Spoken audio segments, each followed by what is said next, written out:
Great.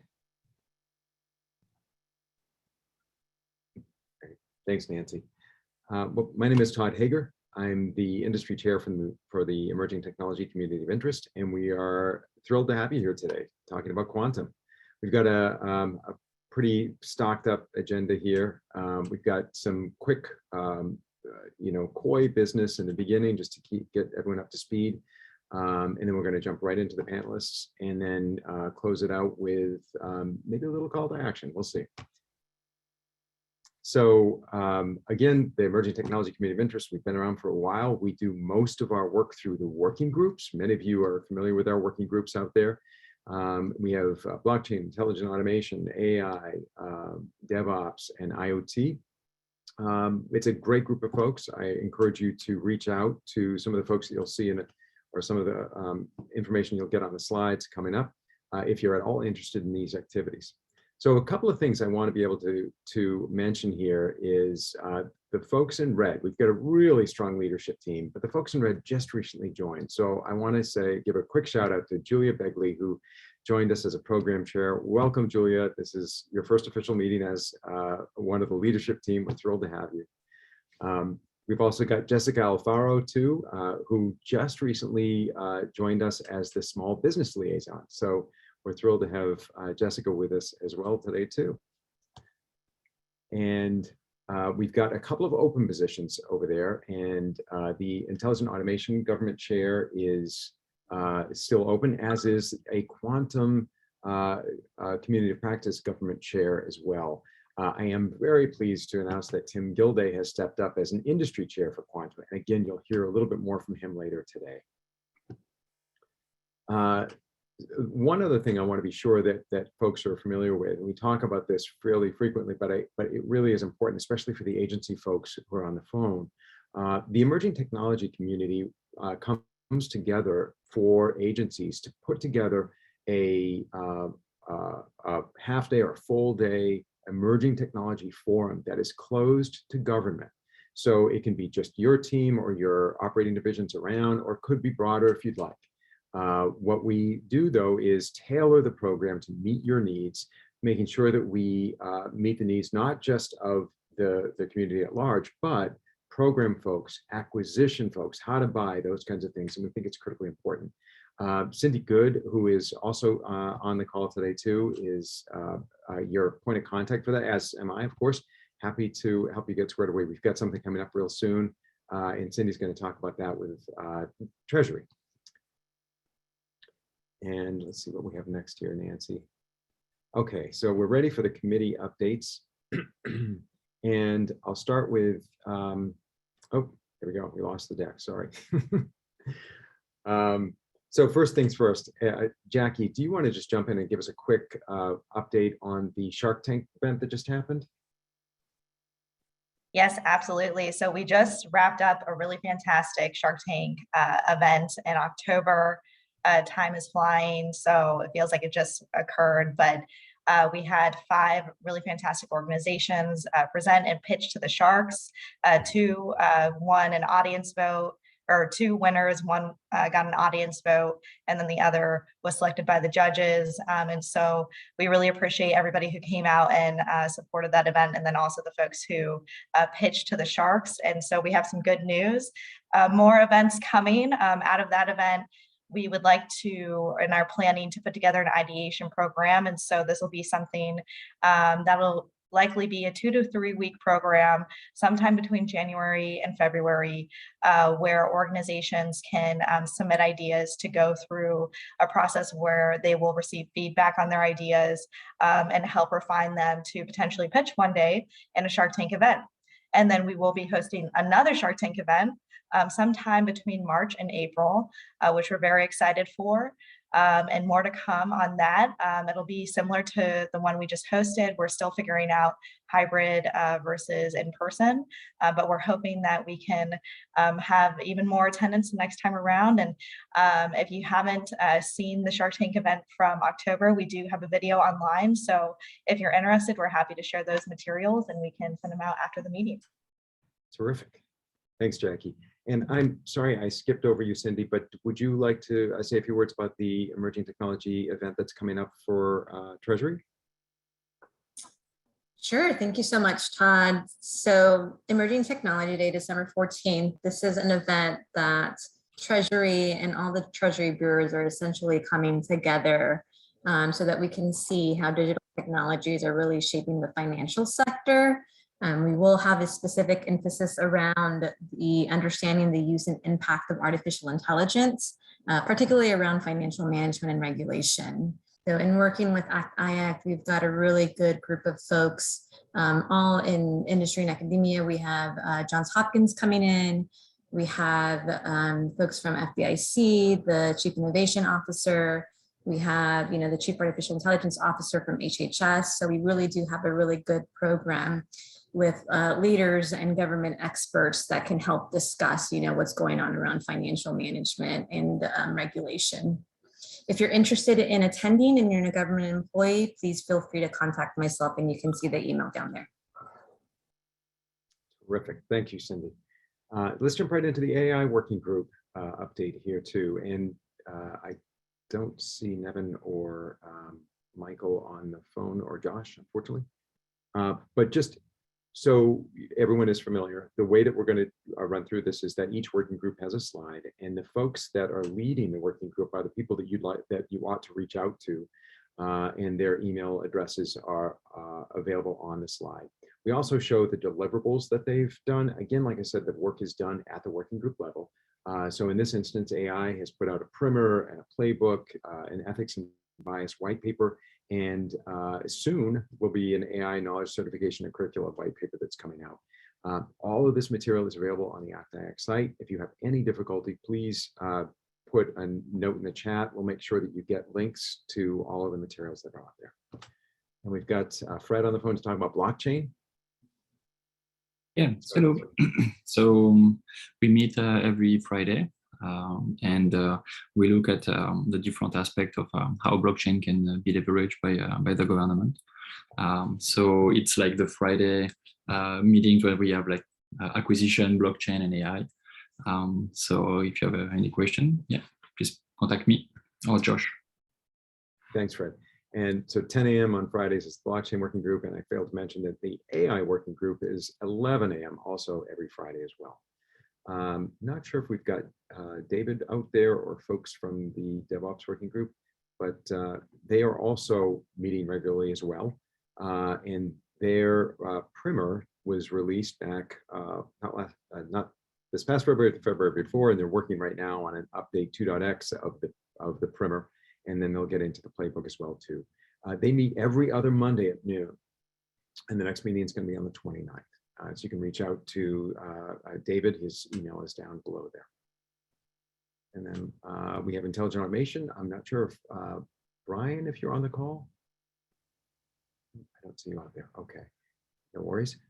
So the intelligent automation working group, for which we're still looking for a government lead. I think we may have someone to be announced soon. I'm hopeful there. But they meet every other Monday at noon. And they've got a variety of things that they're working on as well too. They're doing an update to the primer and to their playbook. Great materials out there for folks interested in intelligent automation, really scaling even beyond, like we all know, the bots and RPA. So again, Brian Jacobs, whose email is right there available for you. And then lastly, the last working group is IoT. And I don't know if we've got folks on the phone. Don, are you out there? I am. Awesome. Thanks so much, Todd. So if you want any information, I put the page that we use to communicate on the chat window for you. It's the same as the bottom right-hand corner on this slide. Welcome to come and work with us on IoT and smart infrastructure. Thanks. Terrific. Awesome. Thanks, Don. And I'm looking forward to seeing what you guys are going to be doing. There's a lot of activity going on there. So any interest in IoT or smart infrastructure, I highly recommend join that call. So here we are at the quantum panel and discussion activity. So I'm going to hand the ball over to Lindsay, who is going to introduce the folks who got involved in pulling this together, which we're thrilled to be working with the associates team on this project. So Lindsay, it's all yours. Thank you, Todd. And thank you everybody for joining us today. We're super excited to put on this panel for you all. So I got to work together with 5 other ACT-IAC associates, and I believe we have their pictures on the next slide. Yes, so you can see the team that got together and worked to create this event. And we worked closely with Todd and the Emerging Tech COI and came up with the topic quantum and got in contact with our great speakers who we're excited to have and to host today. So thank you all for being here. And thank you, team, for helping us get this together.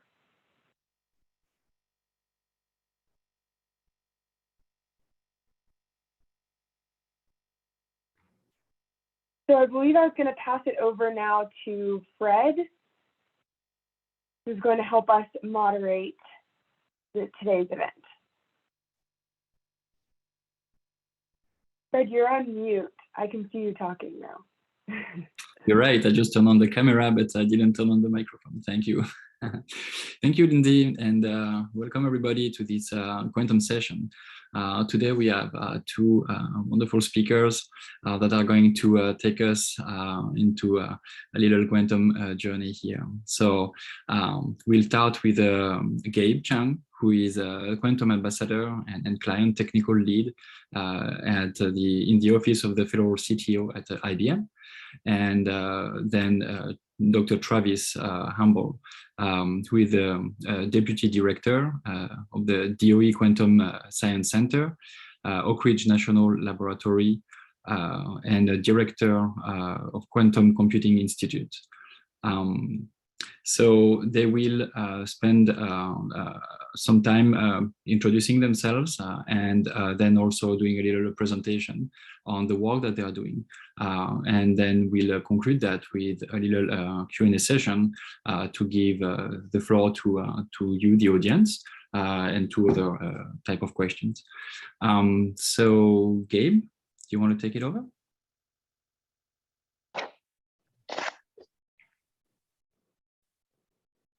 Sure thing, and thank you very much for the introduction, Fred. So I'm going to try to enable my slides here. Yeah, my name is Gabe Chang. I'm a quantum ambassador with IBM, also a client technical leader.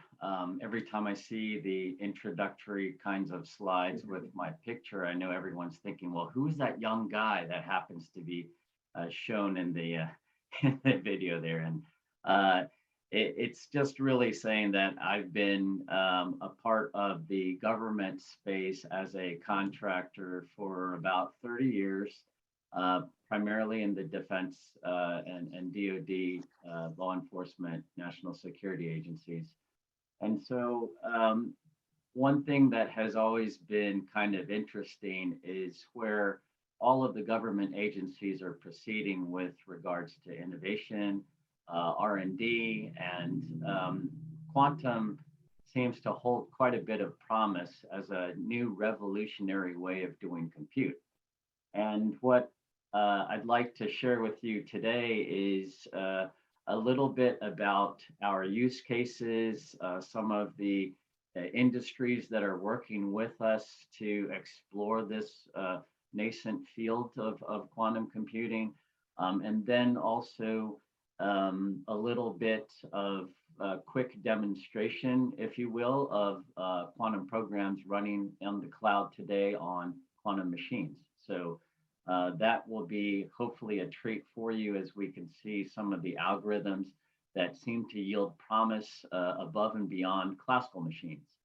And by classical, I could say that you know, we have worked quite closely in the past with my other co-panelist here on the world's most powerful supercomputers. So Oak Ridge National Labs, where my co-panelist is, has what is the world's most powerful supercomputer. Currently, it's called our Summit machine. It's got, as you can see from the statistics here, 9,000 Power 9 processors. We are, now well into the double digits there for power consideration. Quite a few GPUs, and GPUs is an interesting thing because it's a graphical processing unit that kind of offloads what you would do for intense graphics, intensive kinds of programming. But these days, quantum holds a very similar kind of promise in that maybe we may be able to offload some of the computationally intensive portions of your solution onto what some people call a quantum processing unit. So QPU is starting to become sort of mainstream lingo as well. So with these supercomputers and all classical machines, there are some kinds of problems that aren't easily tackled by them. And so you need to have some type of a paradigm shift and consider what can you actually do with quantum today. So looking at this sort of Venn diagram, in the sort of light blue shaded area, you see that there are some problems that we can't address adequately using classical computers.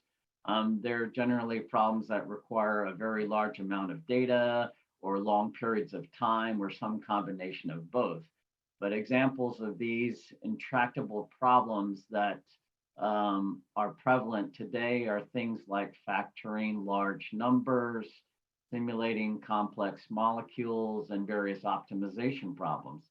But in the dark blue area, there are some problems where we can see quantum computers addressing those, and they include things like factoring and chemistry simulations and other types of optimization. So an example is multiplying two 2048-bit integers, relatively trivial today for classical machines. But if you kind of flip that 180 degrees, being able to take two very large numbers and separating those into their prime factors, that's exceedingly difficult for a classical machine. And we think quantum has been mathematically proven with particular algorithms such as Shor's and others to be able to do that kind of thing. So the three general areas that we see quantum today, mostly in simulation, AI, and then optimization, as mentioned earlier. But that includes Monte Carlo-like simulations to do things like portfolio optimization for the finance industry, or scoring of loans and credits, doing other kinds of risk analysis. So each of these three quantum areas are very very big opportunity for researchers and engineers to explore. The hard problems that abound in business, science, and society, we've been applying those classical machines to them since the very beginning, but still they remain elusive. If you take the agricultural industry, for example, the problem of nitrogen fixation to create actual fertilizers, producers estimate that between 1% and 2% of the world's annual energy consumption is in the manufacturing of these fertilizers. And these are kinds of difficult problems that quantum computers may be able to solve in the future. But the same can be applied to oil and gas for better hydrocarbons, financial models, as we mentioned before, and even in big pharma for things like protein folding. I'll try to get to that in just a moment with an actual demonstration. So some of the use cases, just to show that this is truly a real world and not just make-believe. We're doing things with Daimler, Mercedes-Benz in developing better batteries using modeling of lithium sulfur, lithium hydride, lithium beryllium types of combinations, In the lower right-hand corner, you can see an actual quantum circuit that was used to do some of this actual modeling, taking a look at the defects and making other product recommendations were additional use cases for Daimler. In the oil and gas industry, again, better hydrocarbons, looking at thermodynamic observables. That was something that was really important to Exxon when they were working with us in the quantum ecosystem that we have available to both agencies and commercial industry alike. JP Morgan Chase is another partner who is looking at pricing European options, for example, on real quantum hardware. What you see there is a subset that is being done without quantum advantage, and then using a quantum circuit, an actual quadratic speed up is possible by performing what's called amplitude estimation without using actual quantum phase estimation. And so this circuit was optimized to reduce the number of quantum gates that was actually a part of it. So what does a quantum machine actually look like? I'll show you a couple of pictures here. This is something that we call our Chandelier. It's a fancy, maybe steampunk looking kind of thing, but this is a superconducting environment, right? So as you proceed from the top down into the chandelier itself, it gets really cold. So it gets colder and colder until you reach the very bottom where the quantum chip actually sits. And that is somewhere around 15 millikelvin in hours. Millikelvin is, 0 Kelvin is absolute zero. And outer space, if you want to think about temperatures in outer space, that's around 3 Kelvin. So 15 millikelvin is actually colder than outer space by a couple orders of magnitude. And you actually need that to be able to have the properties, the quantum mechanical properties that we need to run our superconducting qubits. So these look like, hopefully my cursor is coming across to you all, but this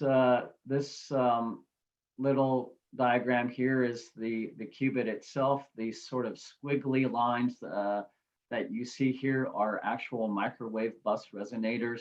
Some allow you to do measurements. Some connect qubits to other qubits.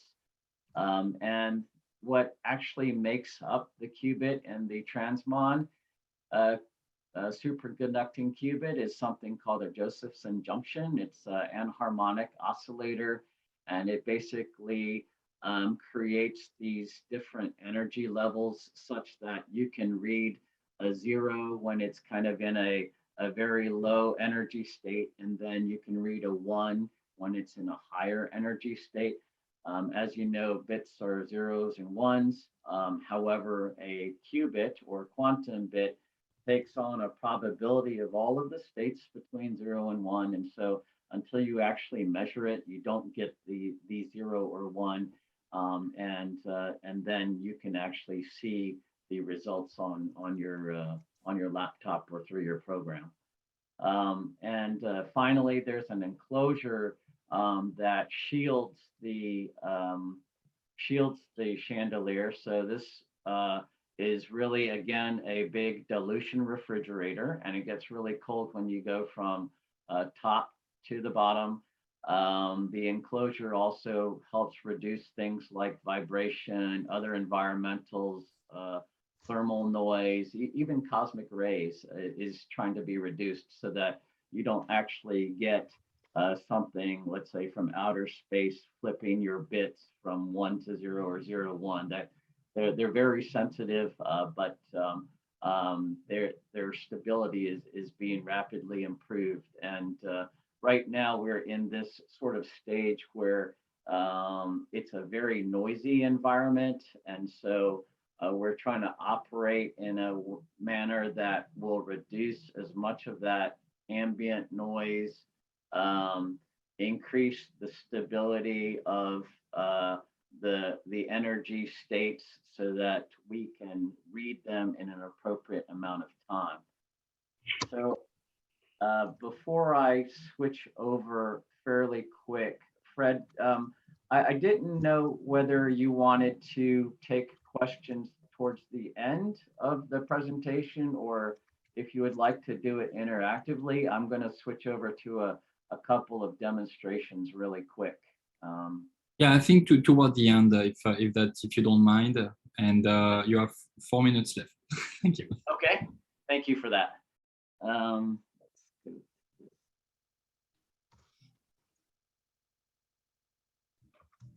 So if you can see my browser now, I've gone to a location that's called quantum-computing.ibm.com.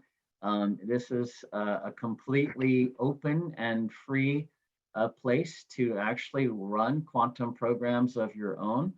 And you have access to quite a few different machines. What I'll do here is I'll take a look at the different services that we have available and those machines that are out there in the cloud. So they are accessible through the cloud. And you can see that I have 20 some or so machines that I'm able to access.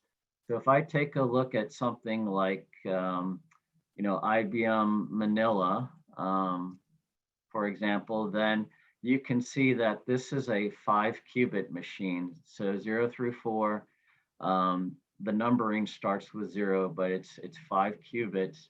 And you have a number of statistics that are related to that actual quantum machine, such as their energy relaxation times, T1 and T2, or their phase relaxation times. Something that's also kind of interesting is if you look at a different machine like Keto, for example, the configuration and their topology, the qubits are arranged in a different topology so that certain kinds of programs or certain kinds of algorithms will run a little bit better than others. So if you wanted to take a look at the actual programming, we have both a GUI interface as well as Python notebooks that you could employ to run your quantum programs. And this is the GUI interface. And what you can see here along the top is 2 qubits. So these horizontal lines, qubit 0 and qubit 1, those represent 2 qubits. And these are the probabilities that I would be in a particular state. So a qubit, if you call it n, then the number of qubits, states that you can represent with n qubits is 2 to the power of n. So with 2 qubits here, I have 4 possible states, right? 0, 0, 0, 1, 1, 0, and 1, 1. And then if I do certain fundamental things like placing that qubit into superposition with this Hadamard gate, now just with that single qubit, I can have 2 possible states, right? Qubit 0 can be a 0 or qubit 0 could be a 1. And then if I further do something else like entangling those qubits, now the qubits are strongly correlated such that if qubit 0 is a 0, then qubit 1 is a 0. And if qubit 0 is a 1, then qubit 1 is also a 1. And so you take all of these different quantum properties and you're able to demonstrate certain things that might seem like magic to classical machines and classical properties, but in fact they are just using what is commonly found in nature, right? We're not binary. They're complete shades across the entire spectrum here. And then lastly, in the interest of time, here's a visualization that we've done with protein folding that I promised earlier. What we'll do is we'll start the process going where you're trying to fold the protein into a number of different degrees of freedom to find the lowest possible energy state. And so this is where quantum computing is so much more advanced than what you might see in running your various classical algorithms, because you can take advantage of the quantum mechanical properties to find something that might take days into just hours of computation.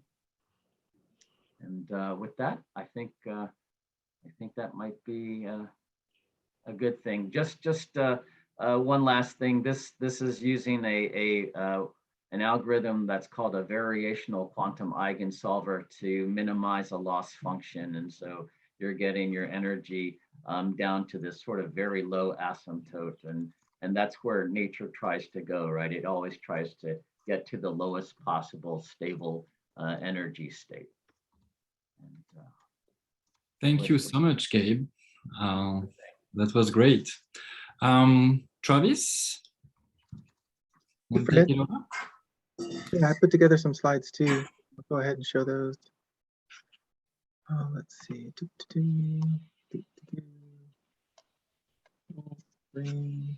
That looks like it's working. Whoa, wrong way, guys. Okay, there we go.